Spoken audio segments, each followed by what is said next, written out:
Xin chào, lại là Hà đây. Hôm nay, bạn sẽ cùng Hà đến với bộ phim siêu anh hùng giả tưởng của Ý năm 2014 có tên là Cậu bé vô hình. Cậu bé Michel Silenzi chạy đến một cửa hàng trang phục ở thành phố đó, nơi anh ta khăng khăng muốn có một bộ trang phục người nhện. Tuy nhiên, chủ cửa hàng từ chối mở cửa vì chưa đến giờ. Khi tiếng chuông tan học vang lên, hai nam sinh bắt nạt phá cửa, cướp tiền ăn vặt và dùng súng sơn bắn Michel. Cậu bé tội nghiệp bị rượt đuổi và làm nhục trong khi các bạn cùng trang lứa không thể nhịn được cười. Có một người đàn ông gầy gò ốm yếu trong một căn phòng khóa kín đang cố gắng dùng một cái đục để vẽ thứ gì đó lên tường. Bên kia phòng giám sát, một bác sĩ và một chỉ huy đang theo dõi anh ta. Khi người đàn ông lớn tuổi hoàn thành bức tranh, anh ta ngất đi vì kiệt sức, chiếc tất của một đứa trẻ sơ sinh rơi khỏi tay trái. Người chỉ huy ngay lập tức gọi cho ai đó để thông báo cho họ về những gì họ nhìn thấy từ bức tranh trên tường. Đó là một thành phố ven biển. Cùng lúc đó, hiệu trưởng và một thanh tra cảnh sát nói rằng cậu bé Martino đã mất tích 2 ngày. Người thanh tra đó là bà mẹ đơn thân của Michel, Giovanna. Khi cả hai rời đi, đột nhiên Michel bị chảy máu mũi. Để tham gia bữa tiệc Halloween do cô bạn gái cùng lớp tổ chức, Michel mua một bộ trang phục nổi tiếng của Trung Quốc về một siêu anh hùng có siêu năng lực bí ẩn. Anh gặp Stella, người đang mặc trang phục của công nương nước Pháp Marie Antoinette. Sau đó, anh ta bị trêu chọc vì bộ trang phục ngu ngốc của mình. Đột nhiên, một đoạn video Michel bí mật theo dõi Stella được những kẻ bắt nạt chiếu trên màn hình. Cảm thấy tức giận, Stella hỏi Michel có phải đó là sự thật không, nhưng cậu bé bỏ chạy và nhốt mình trong phòng tắm. Cậu nhìn vào gương và tức giận ước bộ trang phục làm cho cậu trở nên vô hình. Khi đèn tắt, Michel nhảy ra khỏi cửa sổ và chạy về nhà. Ngày hôm sau, khi đánh răng, cậu bé rất sốc vì không thể nhìn thấy mình trong gương. Anh cởi áo khoác ngoài, khỏa thân trong phòng nhưng mẹ anh không thể nhìn thấy anh. Anh ấy trở nên vô hình như anh ấy mong muốn. Michel để lại cho mẹ một mảnh giấy nhắn, nói rằng anh ấy phải đi học sớm. Nhận ra mùi của anh ta, con chó đến chỗ Michel và sủa, điều này khiến Giovanna cảm thấy kỳ lạ.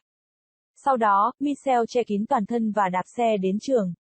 Để trả đũa cho trò chơi khăm hôm trước, cậu bé dùng súng bắn sơn của Ivan để bắn cô giáo khiến cô tức giận với Ivan. Anh ta lẻn vào phòng giáo viên và sửa bài thi của mình với những câu trả lời chính xác. Anh ta đi đến phòng thay đồ của các nữ sinh và nhìn những cô gái mặc đồ lót đi xung quanh anh ta. Đột nhiên, một cô gái ném chiếc khăn vào người anh. Thế là Michel hiện nguyên hình một con nhộng đực. Khi mẹ đang chất vấn Michel về trò hề ở phòng thay đồ nữ sinh thì cô nhận được thông báo rằng một cậu bé nữa bị mất tích. Khi chuông tan học reo, Michel lao về nhà. Về đến phòng, anh ta yêu cầu em gái đi ra ngoài. Nhưng anh ta không biết rằng cô em vẫn ở trong phòng, nhìn anh ta cởi bỏ chiếc khăn của mình và trở nên vô hình. Michel phải che miệng để ngăn cô ấy la hét và giải thích về bộ trang phục cho cô ấy nghe. Vì trong thị trấn xảy ra nhiều vụ bắt cóc nên mẹ của cậu bé rất lo lắng, bà bắt đầu hút thuốc trở lại sau 12 năm. Bà vô tình tiết lộ rằng Michel không phải là con trai thật của mình khi đang nói chuyện điện thoại với bà ngoại. Nghe những lời mẹ nói, Michel buồn bã chạy ra khỏi nhà.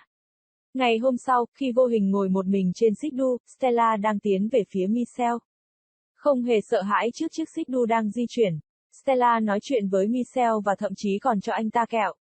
Anh ấy vẽ một khuôn mặt trên cát và Stella thêm vào đó một nụ cười. Sau khi nhìn thấy biểu tượng mặt cười trên cửa sổ phòng vào ban đêm, Stella cho anh ta vào. Để cảm nhận được sự tồn tại của anh ấy, Stella đến gần anh hơn, và họ vô tình hôn nhau. Nhận ra rằng anh ta có thể bị nhìn thấy trở lại một lần nữa, Michel nhảy ra khỏi cửa sổ và trở về nhà. Tại sân vận động mini, Stella đang tập thể dục dụng cụ. Michel đến để nói cho cô ấy biết sự thật và xin lỗi cô ấy. Tuy nhiên, một người đàn ông mặc đồ đen bắn cô bằng súng phi tiêu khiến cô bất tỉnh. Chứng kiến cảnh người đàn ông đó bắt cóc Stella, Michel cố gắng giải cứu cô nhưng không được. Sau khi bị bắt đi, Stella đã tỉnh. Hai bác sĩ đang làm một số xét nghiệm cho cô ấy. Sau đó, một người đàn ông tuyên bố rằng cô ấy không phải là người mà họ đang tìm kiếm. Vì lo lắng cho Stella, Michel quyết định tự mình giải cứu người đẹp. Anh ấy về nhà để tìm trang phục. Thật không may, nó bị co lại khi giặt máy. Cậu bé tức giận đổ lỗi cho mẹ cậu về điều đó và bỏ chạy ra bãi biển. Tại đây, cậu gặp một người đàn ông bí ẩn, anh ấy nói với Michel rằng anh ấy là Andre, bố của cậu. Andre tiết lộ mọi thứ về quá khứ của họ. Vì một thảm họa phóng xạ, nhiều người đã chết và mắc bệnh. Chỉ một số người còn lại bị thay đổi DNA. Điều này đã biến họ thành siêu nhân. Tất cả các siêu nhân đã bị nhốt ở đâu đó ở Siberia, được một tổ chức kiểm tra và sử dụng cho những mục đích xấu xa. Bố cậu có khả năng có thể xóa được trí nhớ, mẹ cậu bé có khả năng vô hình. Hai người yêu nhau và Michelle ra đời. Lo lắng cho sự an toàn của con trai, họ đã mang nó đi. Thật không may, họ đã đánh rơi một chiếc tất của đứa bé và bị lần ra dấu vết. Mẹ cậu chiến đấu đến hơi thở cuối cùng để bảo vệ cậu, cha cậu đã mang cậu đến trước nhà Giovanna, người mà anh biết là một nữ cảnh sát tốt. Anh tin rằng cô có thể bảo vệ Michelle.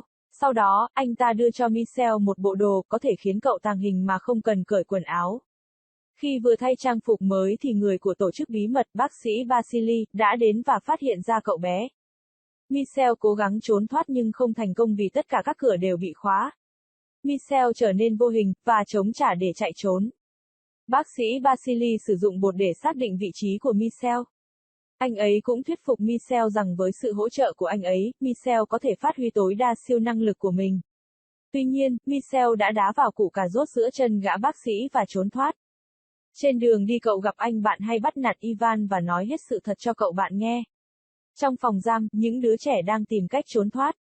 Cả bọn nâng cô gái lên vai để trèo lên bức tường cao.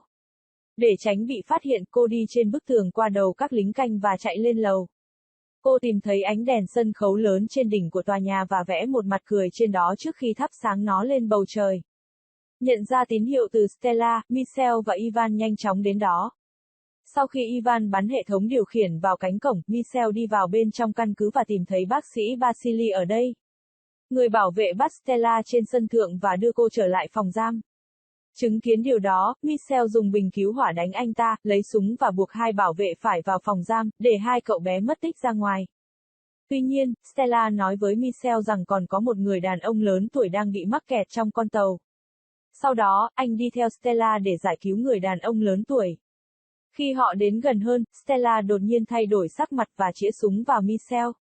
Hóa ra đó là một cái bẫy, và Stella bị điều khiển bởi ông già đó, người được xác nhận là thuộc tổ chức. Ông ta cũng thừa nhận đã thao túng bác sĩ Vasily. Michelle không thể làm gì khác ngoài đầu hàng. Bên ngoài căn cứ, bố mẹ cậu bé đến để cứu mọi người. Andrei biết Michelle không ở trong lòng đất mà ở trên tàu, và căn cứ này sắp nổ tung. Họ giải cứu hai cậu bé và đi xuống đáy. Phát hiện ra tiến sĩ Vasily trong một căn phòng, Giovanna muốn giết anh ta, nhưng Andrei ngăn cô lại vì anh ta biết rằng Vasily không nói dối. Ngay sau khi tất cả chạy ra khỏi căn cứ, nó phát nổ. Giovanna vẫn đang tìm kiếm con trai Michelle và bé gái. Trong con tàu, Michelle không còn lựa chọn nào khác ngoài việc thực thi siêu năng lực của mình, giết chết tất cả các vệ binh. Anh và Stella vào phòng điều khiển. Họ điều khiển hệ thống và thành công trong việc nổi lên mặt nước. Sau đó, Andrei quyết định xóa trí nhớ của mọi người liên quan đến sự kiện này vì anh ấy sợ Michelle sẽ gặp rắc rối một lần nữa.